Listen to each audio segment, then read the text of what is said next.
नमस्कार दोस्तों, मैं आशुतोष मिश्रा आपका स्वागत करता हूं आपके अपने YouTube चैनल विधिक जागरूकता में। और आज हम लोग एक बहुत ही इंटरेस्टिंग टॉपिक पर बात करने वाले हैं। वो है एडवोकेट एक्ट 1961 से, जिसके अंतर्गत हम लोग बात करेंगे राज्य विधिज्ञ परिषद का गठन और उसके कार्य के बारे में।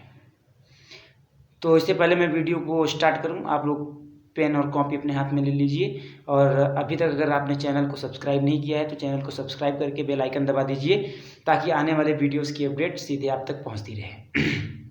आइए बिना विलंब किए वीडियो को प्रारंभ करते हैं। दोस्तों, जैसा कि आपको पता है कि स्टेट बार काउंसिल, जो इंडिया में बार काउंसिल सिस्टम है, दो बार काउंसिल होती है। एक स्टेट बार काउंसिल होती है, एक बार काउंसिल ऑफ इंडिया है। बार काउंसिल ऑफ इंडिया जो है वो सभी स्टेट बार काउंसिल्स के ऊपर सुपरसीड करती है और उनको गवर्न करती है। तो आइए हम ये देखते हैं कि जो इंडियन एडवोकेट्स एक्ट है 1961 का, उसके अंतर्गत किन धाराओं में स्टेट बार काउंसिल को डिफाइन किया गया है, या स्टेट बार काउंसिल का कॉन्स्टिट्यूशन कैसे होगा, इसके बारे में कहाँ प्रावधान दिया गया है और उसके कार्य क्या होंगे, इसका प्रावधान कहाँ किया गया है। तो इसके बारे में, स्टेट बार काउंसिल के गठन के बारे में अगर आपको देखना है तो आपको धारा 3 में जाना होगा। धारा 3 अधिवक्ता अधिनियम, भारतीय अधिवक्ता अधिनियम 1961, इंडियन एडवोकेट एक्ट 1961 में। तो चलिए देखते हैं कि सिंपली धारा 3 क्या कहती है। आपको जैसे पता हो कि जब ये 1961 में बना था तब कुछ राज्य कम थे, अब कुछ राज्य बढ़ गए। जैसे कि आपके झारखंड हो गया, ये किससे कट करके बना है? बिहार से। मध्य प्रदेश से कट के छत्तीसगढ़ बन गया है, बिहार से कट के झारखंड बना है, मध्य प्रदेश से कट के छत्तीसगढ़ बना है, उत्तर प्रदेश से कट के उत्तराखंड बना है। अभी लेटेस्ट जम्मू कश्मीर जो है वो जम्मू और लेह 2 में विभाजित हो गया है। हैदराबाद और तेलंगाना आपस में कटा हुआ है। तो इसको देखते हुए आप लोग ध्यान दीजिएगा कि कुछ राज्य ऐसे हैं जो बड़े राज्य हैं, उनके नाम से, सबसे पहली बात तो ये है कि जो राज्य हैं उन्हीं के नाम से वो विधि की परिषद राज्य वाली जानी जाएगी। पहली बात यही है। दूसरी बात ये कि जो बड़े राज्य हैं उन राज्यों की अपनी सेपरेट विधि की परिषद होगी। जैसे मैं कुछ राज्यों के नाम आपको जैसे ले लूँ, जैसे असम हो गया, अरुणाचल प्रदेश हो गया, मेघालय हो गया, त्रिपुरा हो गया, नागालैंड हो गया, मिजोरम हो गया, उत्तर प्रदेश हो गया, बिहार हो गया, मध्य प्रदेश हो गया, गुजरात हो गया। ये सारे जो राज्य हैं, बड़े बड़े राज्य, इन सारे राज्यों की अपनी एक अलग विधि की परिषद होगी, इन्हीं के नाम से जानी जाएगी। जैसे मध्य प्रदेश है तो मध्य प्रदेश के विधि की परिषद का नाम राज्य विधिज्ञ परिषद मध्य प्रदेश। उत्तर प्रदेश है तो राज्य विधिज्ञ परिषद उत्तर प्रदेश। लेकिन अब कुछ ऐसे भी विधि की परिषद हैं जिनकी टेरिटरी एक से अधिक स्टेट पर है, यानी कि यूनियन स्टेट्स पर लागू होती है। जैसे कि आप देखिए, नीचे से अगर शुरू करें तो जो केरल है, केरल का जो है लक्षद्वीप जो आपकी यूनियन टेरिटरी है, तो जो केरल का बार काउंसिल होगा, बार काउंसिल ऑफ केरला, वो बार काउंसिल ऑफ केरला का जो जुरिस्डिक्शन होगा वो लक्षद्वीप तक होगा। जो तमिलनाडु है, तमिलनाडु की जो बार काउंसिल ऑफ तमिलनाडु होगा, उसके जो जुरिस्डिक्शन होगा वो पुडुचेरी को भी लेकर के होगा। मतलब कि जो पुडुचेरी में जो भी अधिवक्ता कार्य करेंगे, उसमें जो बार काउंसिल जो रोल, जिस रोल में वो एनरोल होंगे, वो होगी बार काउंसिल ऑफ तमिलनाडु। ऐसे ही अगर महाराष्ट्र की बात कर लें तो महाराष्ट्र, गोवा, दमन और दीव, दादर और नगर हवेली, ये 4 राज्यों को मिला करके एक स्टेट बार काउंसिल होगी, उसका नाम होगा Maharashtra bar council, state bar council of Maharashtra. ऐसे ही अगर बात कर लें दिल्ली की, तो दिल्ली की अपनी एक सेपरेट होगी। और बात करें अगर पंजाब, हरियाणा और चंडीगढ़ की, तो इनको मिला करके एक होगा bar council of Haryana and Punjab. ऐसे ही जम्मू कश्मीर और लेह की बात करें, जम्मू और लेह की बात करें तो bar council of Jammu Kashmir. ऐसे ही अगर मध्य प्रदेश और छत्तीसगढ़ की बात करें तो bar council of Madhya Pradesh. Bihar और झारखंड की बात करें तो बार काउंसिल ऑफ बिहार।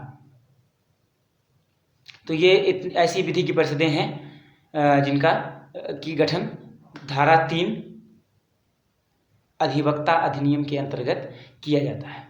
अब इसके अंतर्गत और क्या क्या होते हैं ये भी देख लिया जाए। जो इनके अंदर जो अधिकारी होंगे, जो दिल्ली राज्य विधिक परिषद होगी, तो उसका जो पदेन होगा वो भारत का अपर महा सॉलिसिटर जनरल जो होगा, जो सॉलिसिटर जनरल होता है भारत का, upper solicitor general, additional solicitor general, वो उसका पदेन होगा। और असम, नागालैंड, मेघालय, मणिपुर और त्रिपुरा राज्य विधिक परिषद की दशा में प्रत्येक राज्य, मतलब सभी राज्यों की दशा में जो उस राज्य का महाधिवक्ता होगा वो उसका पदेन सदस्य होगा। इसके साथ ही इसमें एक और बात कहता है कि जिन स्टेट बार काउंसिल्स में 5000 तक सदस्य होंगे उसमें 15 मेंबर्स होंगे। 5000 से 10,000 जिसमें होंगे, 5000 से 10,000 मेंबर की संख्या होगी वहाँ पर 20 होंगे, और जहाँ पर 10,000 मेंबर से ज़्यादा होंगे वहाँ पर 25 सदस्यों की संख्या होगी बार काउंसिल में। ये भी इसमें प्रोवाइड करता है। साथ ही साथ ये कहता है कि ऐसे निर्वाचित सदस्यों में यथासंभव आधे के निकट सदस्य ऐसे नियमों के अधीन रहते हुए जो भारतीय विधिज्ञ परिषद द्वारा इस निमित्त बनाए जाएं, ऐसे व्यक्ति हों जो किसी राज्य नामावली में कम से कम इस वर्ष तक अधिवक्ता रहे हों, या ऐसे किसी व्यक्ति के संबंध में इस 10 वर्ष की उक्त अवधि की संगणना करने में वह अवधि भी सम्मिलित की जाएगी जिसके दौरान ऐसा व्यक्ति भारतीय विधिज्ञ परिषद अधिनियम के अधीन नामांकित अधिवक्ता रहा हो। साथ ही साथ इसमें यह भी कहा जाता है स्टैट्यूटरी बॉडी में इसका एक अध्यक्ष होगा, एक उपाध्यक्ष होगा। अध्यक्ष वो होगा जो उसमें से सीनियर मोस्ट होगा, और उपाध्यक्ष भी उसी में से चुने जाएंगे, बाकी सारे सदस्य होंगे।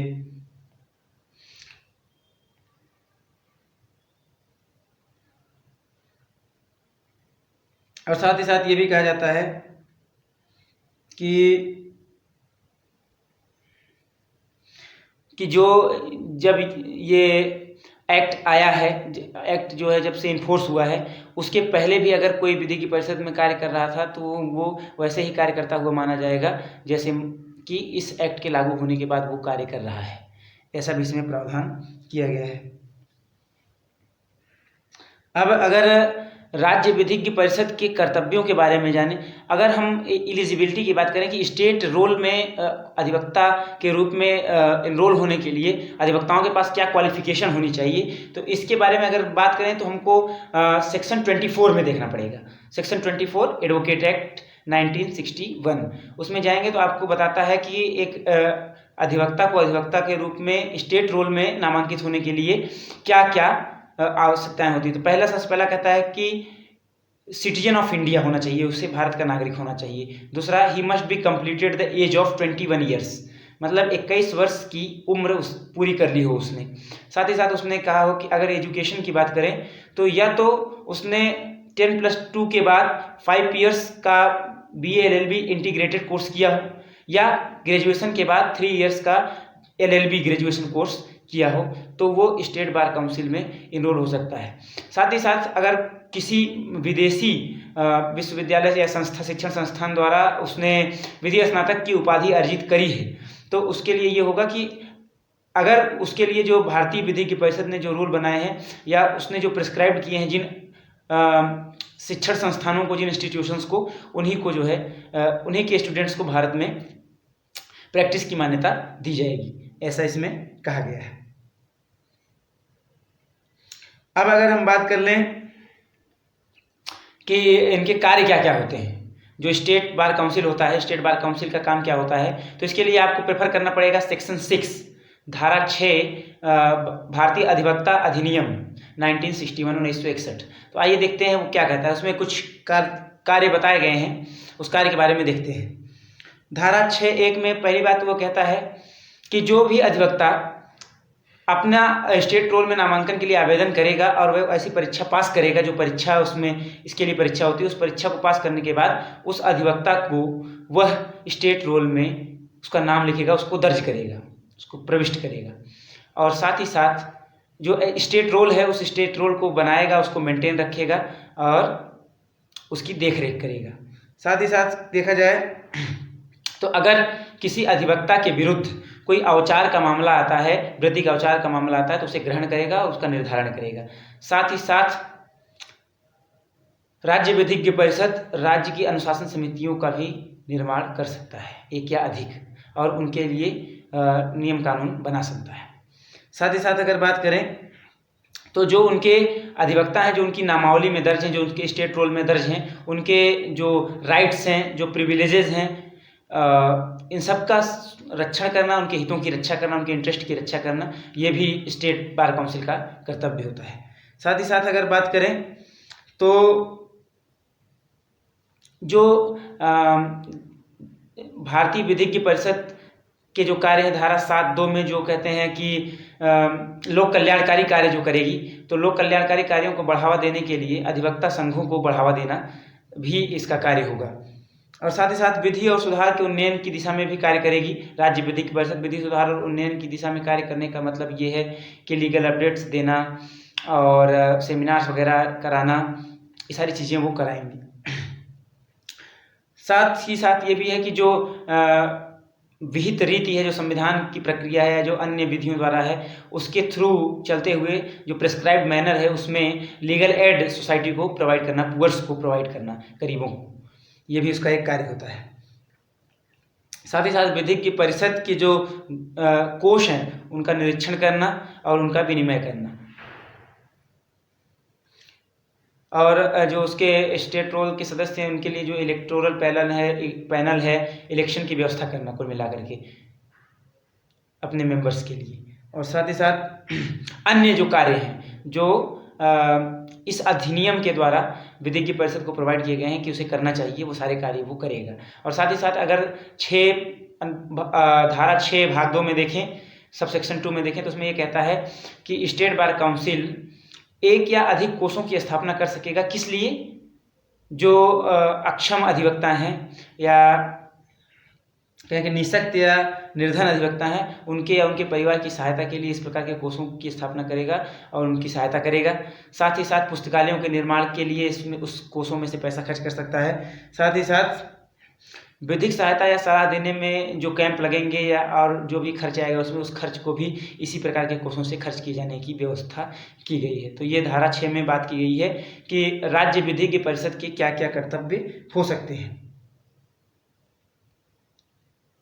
और साथ ही साथ 6(3) में ये भी कहा गया है कि जो कोष 6(2) में स्थापित किए जाएंगे उन कोषों के लिए दान, डोनेशन, चंदा कुछ भी पाएगा तो उसको लेने का हकदार होगा राज्य विधिज्ञ परिषद, ऐसा इसमें कहा गया है। और साथ ही साथ धारा 8 को अगर प्रेफर करें तो धारा 8 कहती है कि राज्य विधिज्ञ परिषद के जो चुने हुए सदस्य होंगे उनकी जो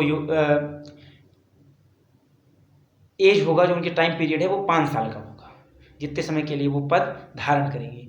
तो दोस्तों ये थी विधिज्ञ परिषद के गठन और उसके लिए योग्यता, और साथ ही साथ विधिज्ञ परिषद, राज्य विधिज्ञ परिषद के क्या क्या कार्य होते हैं उसके संदर्भ में ये एक ब्रीफ डिस्कशन था।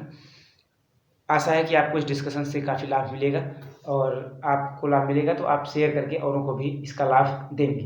बहुत बहुत धन्यवाद।